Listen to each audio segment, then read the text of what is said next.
What we are talking about is nothing less than the future of this planet. Parce que la responsabilité, elle est collégiale, elle est collective, elle est sociétale. Ça se réchauffe près de chez vous. Qui serait à la hauteur tout seul? Où sont mes troupes? Qui ai-je derrière moi? Il devrait installer une éolienne dans le salon. Avec tout le vent qu'on brasse, on pourrait alimenter toute la ville. C'est un moment historique. Make our planet great again. On en a vraiment plein le cul. Bonjour à tous, nous nous retrouvons pour le deuxième numéro d'Agissons, le magazine de la transition écologique. Notre équipe vous propose chaque mois d'aborder ensemble une thématique précise de la transition écologique.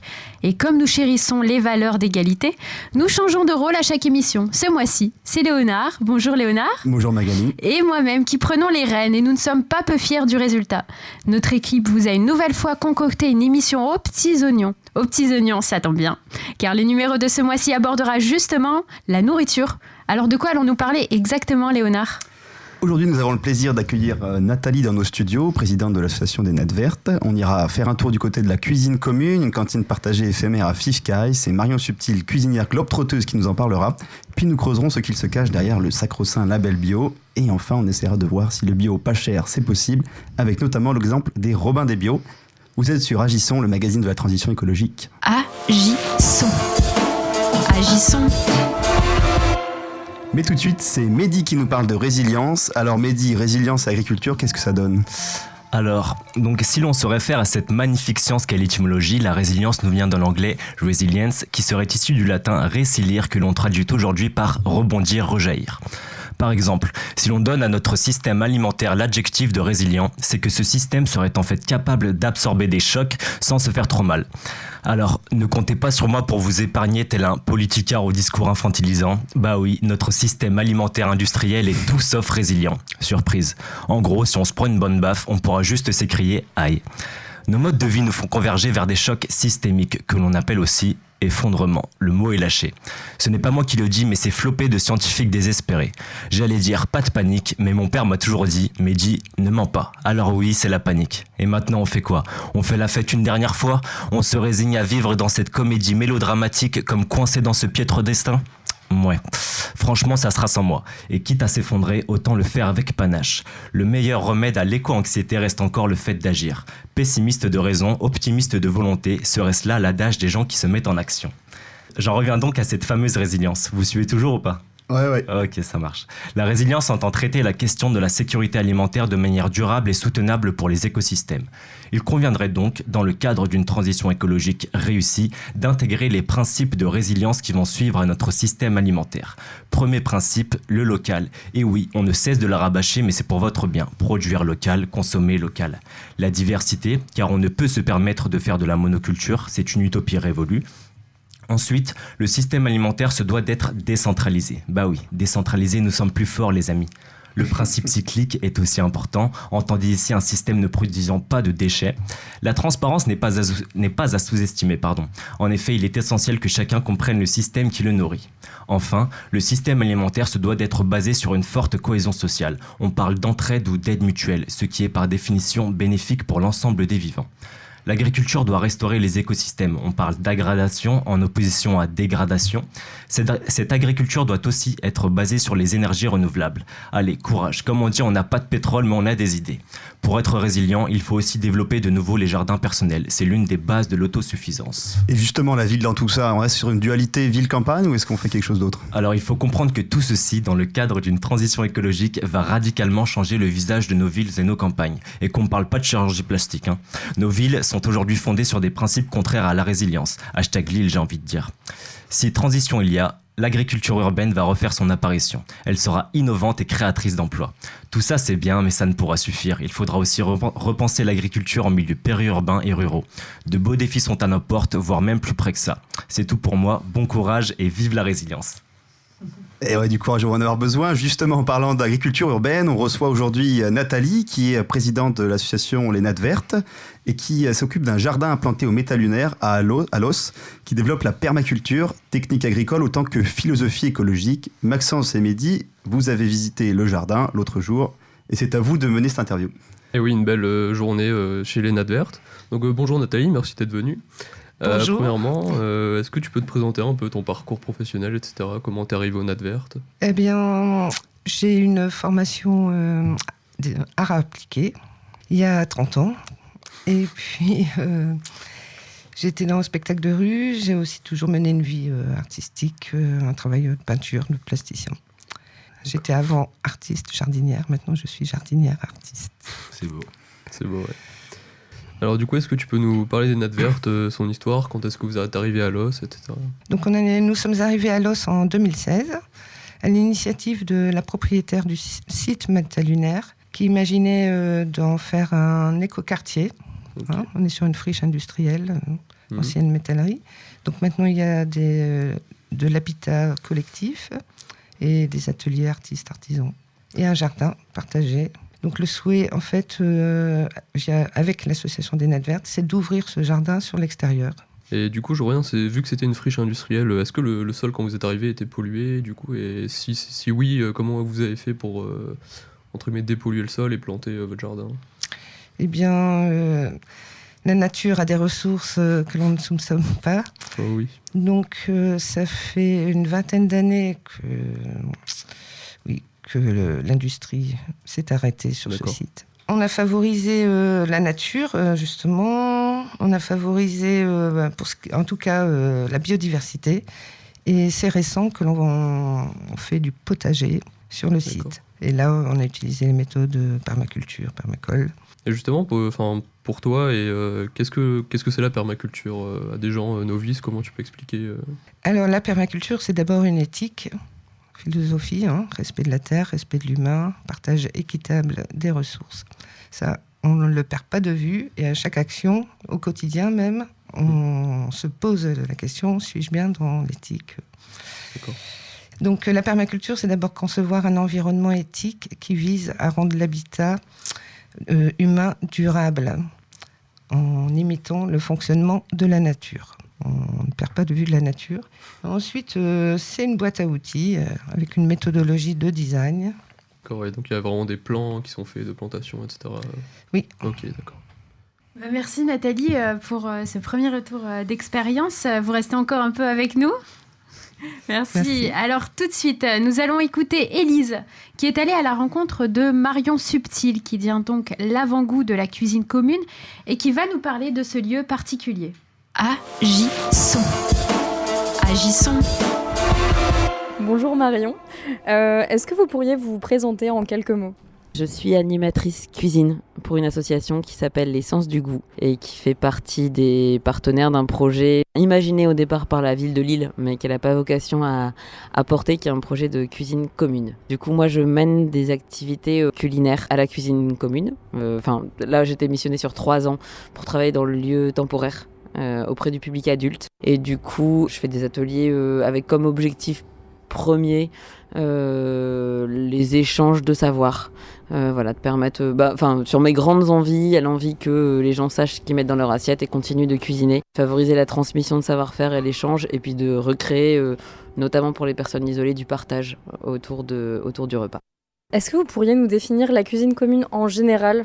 En fait, le projet de cuisine commune, il est né d'une réponse à un appel à projet européen sur des actions urbaines innovantes. La mairie a porté ce projet à Fifcaille avec l'envie de faire de l'alimentation comme liant, notamment entre le futur quartier qui va naître à Fifcaille du fait de la rénovation dans les années à venir et les 2 quartiers de Fives et d'Elem environnants. Du coup, au-delà de l'alimentation en tant que liant, il y avait l'envie aussi de permettre d'avoir un lieu qui rassemble les habitants et qui permet d'organiser tout type d'activités autour de la cuisine en faveur d'une alimentation plus durable, plus santé.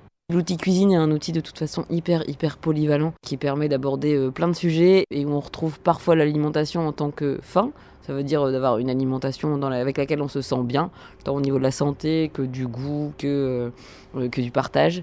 Parfois en tant que moyen, puisque c'est une activité plaisante et rassembleuse de discussion ou prétexte à faire d'autres choses. Alors, on est dans une ancienne usine. C'est quoi le symbole pour vous ? Je sais pas si ça symbolise quelque chose. Moi, ça me plaît déjà parce que c'est beau, parce que j'espère qu'on réussira à redonner vie à ces bâtiments. Moi, j'en ai marre de voir l'ancien détruit, rasé, des constructions nouvelles qui par ailleurs me plaisent pas toujours. Et donc, moi, ça me parle en tout cas de conserver une histoire ouvrière. Elle est très importante et que ce projet, j'espère, va aussi permettre de la sauvegarder. On est en création d'un projet grâce à la cuisine et en allant interroger des habitants. Parce qu'il y en a encore qui ont travaillé dans les usines, enfin il y en a encore beaucoup même qui ont travaillé dans les usines, soit de Fifkai, soit d'autres usines de sidérurgie ou de textile qui étaient implantées sur le quartier. Et c'est là où l'alimentation en tant que moyen va nous permettre d'en savoir plus sur comment on vivait il y a 50 ans à LM et puis éventuellement de créer de la réflexion sur les changements. Pour vous, le mot écolonomique, qu'est-ce que ça veut dire ? Donc ce mot, c'est pas moi qui l'ai inventé, je l'ai sorti comme nom d'atelier en décembre parce que ce jour-là, c'était un repas de Noël qu'on avait voulu à la fois accessible et durable, ça veut dire un faible impact environnemental. Voilà. Un petit mot de la fin, peut-être.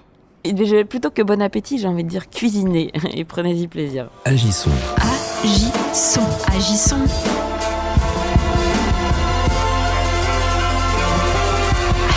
Le magazine de la transition écologique. Et tous à Fifkai pour aller voir cette belle initiative. Vous êtes sur RPL, nous écoutons Agissons, le magazine de la transition transition écologique évidemment. Donc retour en plateau avec Nathalie. Est-ce que la permaculture, il n'y a pas un petit côté boboisation qui va dans la mode ? Ouais, très bonne question, parce que c'est vrai que permaculture maintenant, on se demande si c'est pas une mode plutôt que vraiment un souci environnemental. Non, c'est surtout une prise de conscience, probablement, justement, du souci environnemental. Et ensuite, c'est une réponse. Comment répondre voilà. C'est pas une mode tout à fait. Ça rentre dans les écoles, ça rentre absolument partout, dans les EHPAD.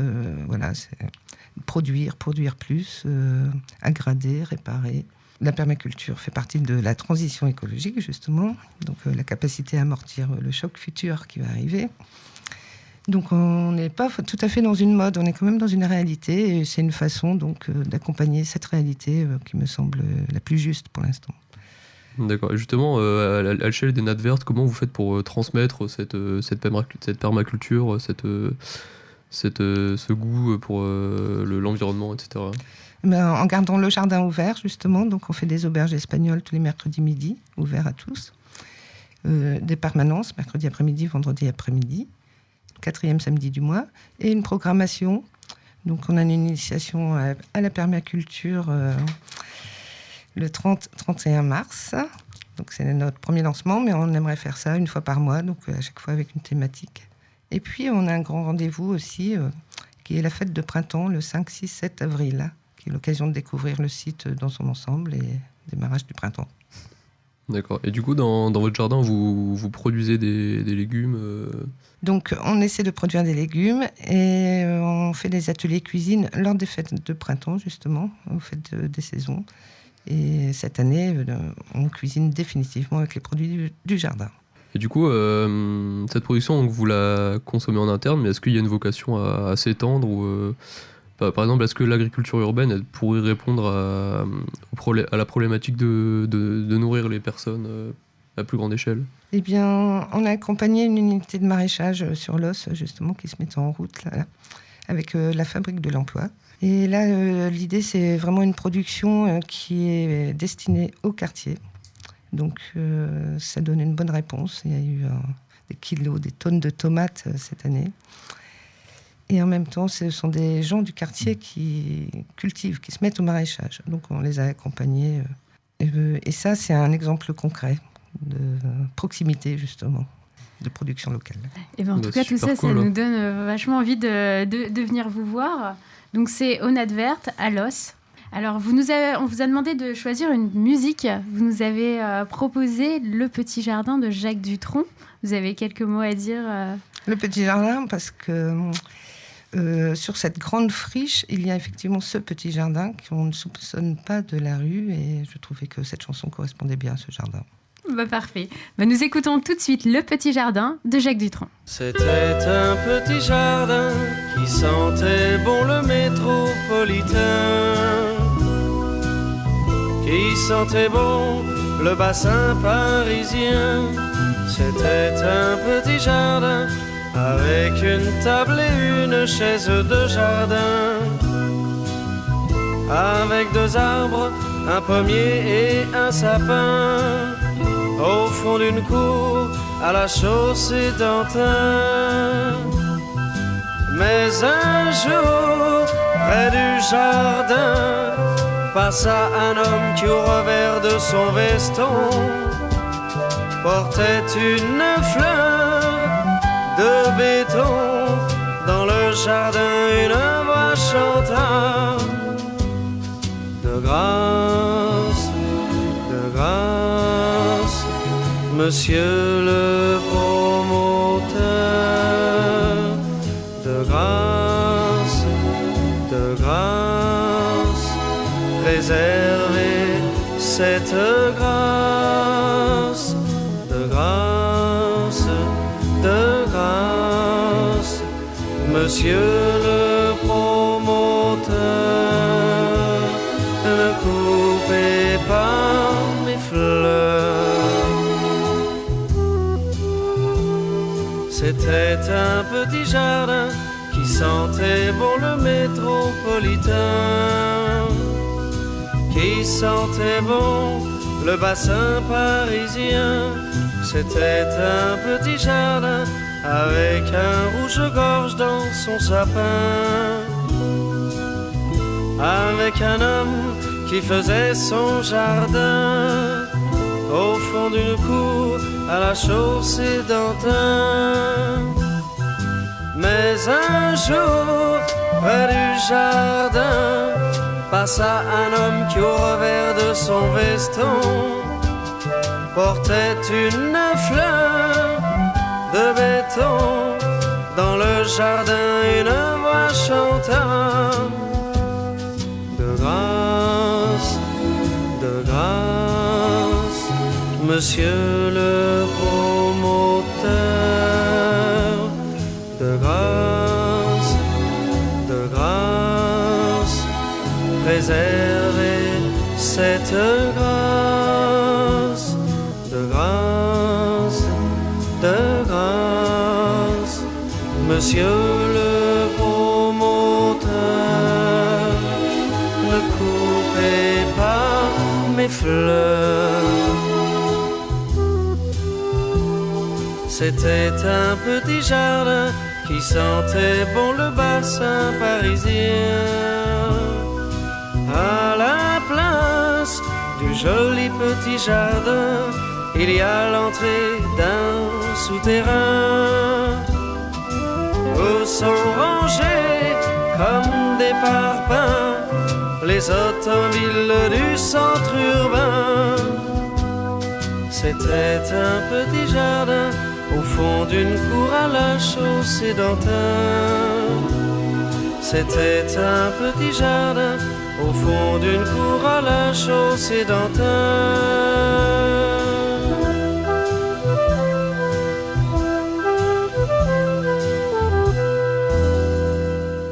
Alors vous êtes sur RPL, vous écoutez Agissons, le magazine de la transition écologique. N'hésitez pas à réagir sur notre page Facebook si vous êtes intéressé par les sujets qu'on aborde, si vous avez des questions. On est donc présent sur Facebook. Alors tout de suite, on va écouter Pauline qui va nous parler des labels bio et nous présenter un petit peu leur signification ou parfois justement le fait qu'ils veulent pas forcément dire grand-chose. On écoute Pauline. Agissons. Agissons. J'ai eu une enfance difficile. J'ai grandi en mangeant bio. Non, ne rigolez pas. Sincèrement, c'est traumatisant. Première frustration dès la maternelle. À l'heure du goûter, avec les autres bambins, tout le monde sortait les chocos, les langues de chat et le jus d'orange. « Bourré de sucre !» disait maman quand sonnait 16 heures. Alors moi, dans mon Tupperware, c'était noix de cajou du Brésil et jus de carotte de la Biocoop. À l'adolescence, rien ne s'est vraiment amélioré. J'ai été endoctrinée par « le McDo c'est pour les gros, les Chocopops c'est comme les croquettes pour chiens ». Alors, quand j'ai pris mon envol, ça a été la délivrance. Les nouilles instantanées ont rempli mes placards. Oh, que c'était beau, oh que c'était bon, un peu trop beau, un peu trop bon, un peu emballé dans ma frénésie de nouvelles découvertes gustatives, j'étais devenue bouffie, grassouillette, empâtée, bedonnante, arrondie. En gros, j'arrivais plus à fermer mon bouton de pantalon. Ah non, je ne dis pas là qu'aller à la Biocoop fait maigrir, pas de raccourci, mais c'est vrai qu'il y a moins de tentations. Et encore, je dis ça maintenant qu'ils ont amélioré leur packaging et qu'il y a même des pizzas et des burgers, c'est plus très vrai. Bah oui, parce que même le bio, il a changé. Ça passe déjà par les logos. Moi, je peux vous le dire, car les lettres AB ont été mes premiers mots. AB, le label français qui permet d'identifier les produits issus de l'agriculture biologique. Enfin, qui permettait. Puisqu'en 2009, une feuille étoilée sur fond vert vient lui piquer la vedette. Ce nouveau logo européen, moins contraignant que son prédécesseur, tend à le remplacer. Le problème ? Il est beaucoup moins contraignant que le label AB et autorise la présence de traces accidentelles d'OGM. Ah, les accidents, c'est malheureux, ça arrive tellement souvent en plus. Alors là, ça n'a pas plu à la team bio. Ils se sont rebellés. Et comme toute révolution amène le changement, tadam ! Le logo Biocohérence a vu le jour. Il revient aux critères plus exigeants de l'ancien cahier des charges français. Toutes les activités de la ferme doivent être bio. 50% de la nourriture donnée aux animaux doit être produite dans l'exploitation. Elle impose une interdiction totale des traces d'OGM. Alors on n'hésite plus et on cherche Biocohérence écrit sur nos emballages. Vous pouvez aussi vous fier aux anciens. Le papier du label, c'est Nature et Progrès, et il est très strict. Aucune ferme Nature et Progrès ne doit être à moins de 500 mètres des routes. Chapeau. Tout à l'heure, j'ai évoqué la Biocoop. C'est la maison hantée de ceux qui n'y ont jamais mis les pieds. Faut s'habiller comment pour y aller ? Ils prennent la carte bancaire ? Faut être vegan ? Désolé, mais non. Et pour repérer une viande de qualité, ils ont développé un étiquetage. Il est reconnaissable par des petites mains de toutes les couleurs entourant le mot « ensemble ». Si vous le repérez, les animaux ont été nourris avec de la nourriture 100% biologique. Et si vos fruits sont distingués par le logo, bonne nouvelle, ils n'ont pas poussé sous serre. Certaines marques et labels bio se spécialisent aussi dans les produits tropicaux. Elles s'engagent alors à favoriser la production des petits agriculteurs, en veillant à ce qu'ils reçoivent assez d'argent pour vivre. Avez-vous déjà vu l'inscription Fairtrade sur vos bananes, les boîtes de café ou de cacao ? Si oui, vous êtes devant un produit certifié équitable. Alors oui, manger bio en cherchant des logos, ça fait un peu penser à une chasse au trésor. Mais comme je suis gentille, je vous redonne les indices. Une feuille verte, vous mangez bio, mais c'est pas très sûr. Mais si vous lisez Biocohérence, Nature et Progrès, Ensemble, Biopartner, Déméter ou encore Fairtrade, vous êtes sur le bon chemin. Mais ne perdez pas le nord, la couleur verte n'est pas un label, juste une ruse marketing. Agissons. Agissons. Merci Pauline pour cet éclaircissement et désolé pour ce trauma de l'enfance. On va en savoir un peu plus sur les coûts économiques du bio et son prix au magasin avec Juliette. Le bio trop cher, le bio comme technique de marketing, ce sont des inquiétudes, pour ne pas dire des contestations, que nous entendons souvent.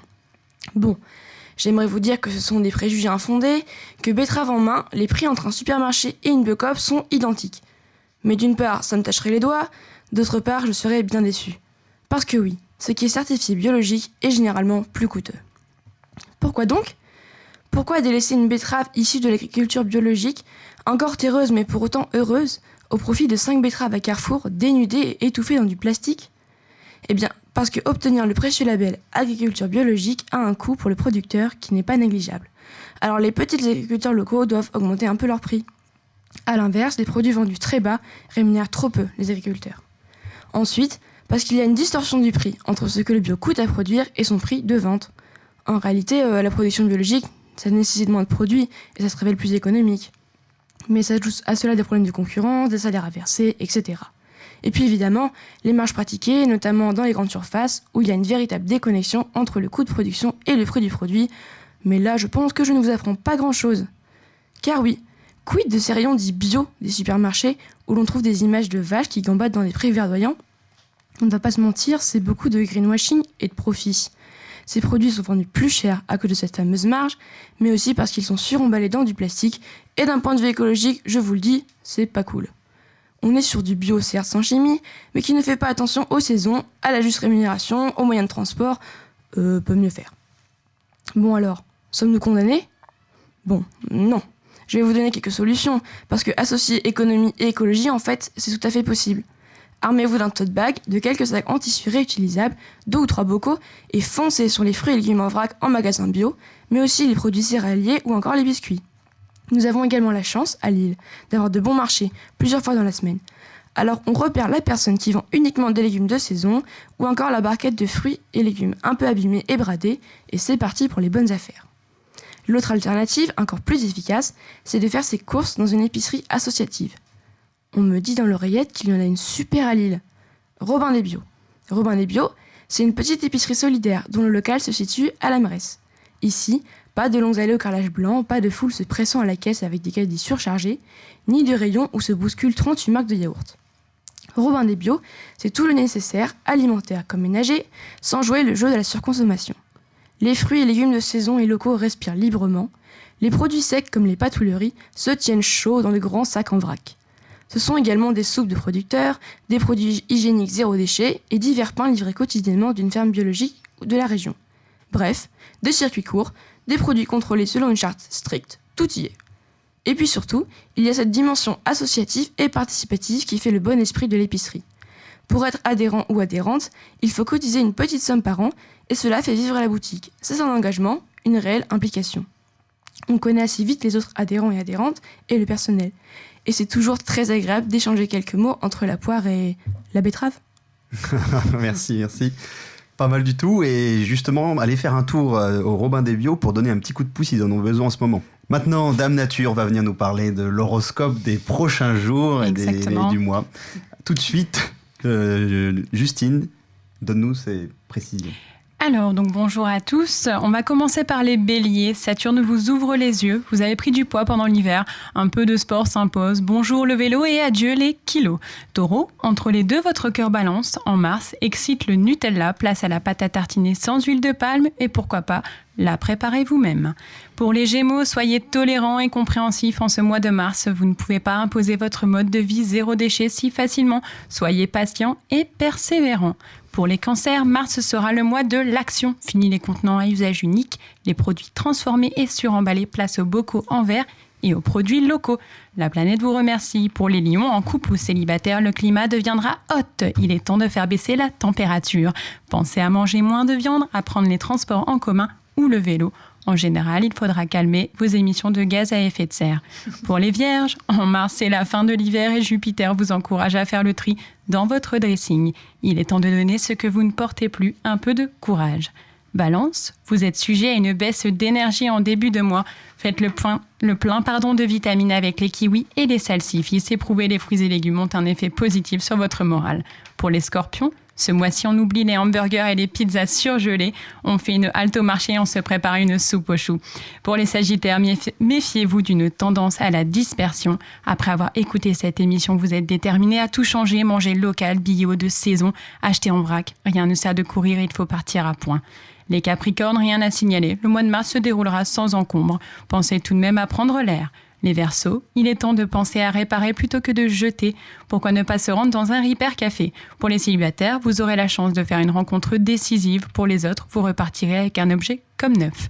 Pour les poissons, ce mois-ci, vous avez la bougeotte entre le carnaval, le festival Maker Faire Lille et votre préparation pour le trail des remparts lillois. Vous n'avez pas le temps de vous reposer.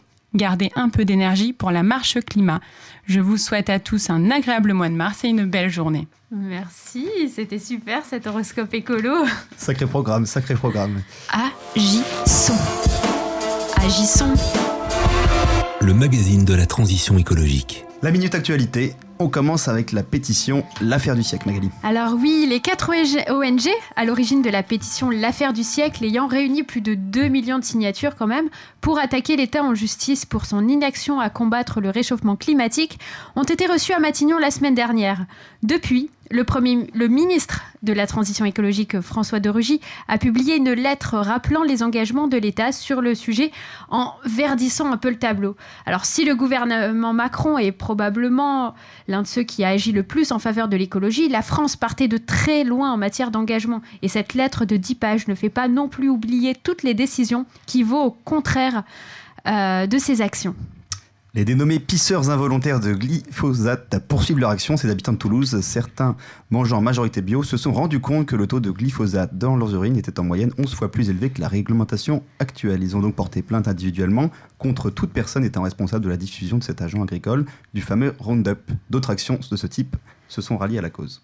La France anticipe l'interdiction de la pêche électrique dans ses eaux territoriales. Elle vient en effet de lancer la procédure pour interdire la pêche électrique, jugée désastreuse pour l'environnement, avant même la date limite de 2021 décidée par l'Union européenne. Attention toutefois, la dernière fois que la France a anticipé une réglementation européenne en faveur de l'écologie, un sénateur de la majorité a déposé un amendement afin de se synchroniser avec la réglementation européenne. Oui, en rapport avec l'interdiction des objets plastiques à usage unique. Exactement. L'agenda maintenant, prenez note, le 23 février, événement de mi-parcours du défi Famille à énergie positive à la Maison de l'Habitat Durable. 1er mars, grand déjeuner des acteurs du développement durable. Venez découvrir les initiatives locales dont Robin des Bio, l'AMRES, Biocop, Cities, GECO, NEF, etc. à l'open source. Le 6 mars, l'effondrement parfois m'effondre, un groupe de parole, un groupe d'écoute autour de l'effondrement du climat, de la biodiversité et de nos façons de faire avec. La mobilisation pour le climat est probablement portée par la jeunesse. C'est en effet elle qui appelle à faire une grève le 15 mars prochain dans les grandes villes de France. À quoi cela sert-il d'étudier pour son avenir si celui-ci est compromis par les changements climatiques ? Un manifeste a été publié par des étudiants que nous vous invitons à lire. Le 15, la jeunesse, le 16, le peuple marche pour le climat. Ce sera tous dans la rue. Et n'oubliez pas d'aller boire un coup au carnaval de Dunkerque. Merci à tous pour votre écoute. On se retrouve le mois prochain sur RPL Radio pour Agissons, le magazine de la transition écologique.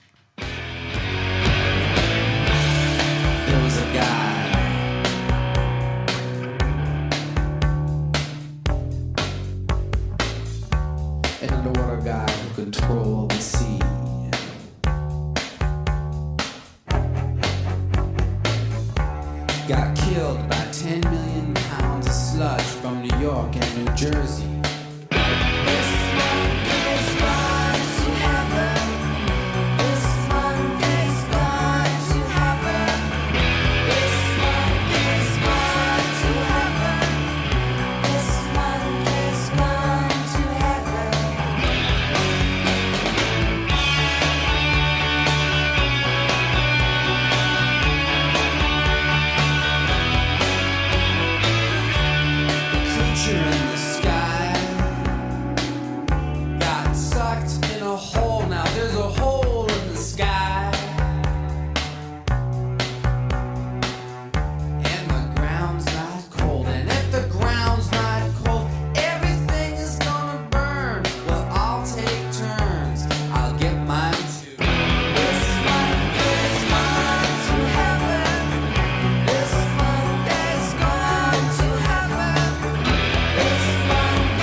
Devil is sex. And if the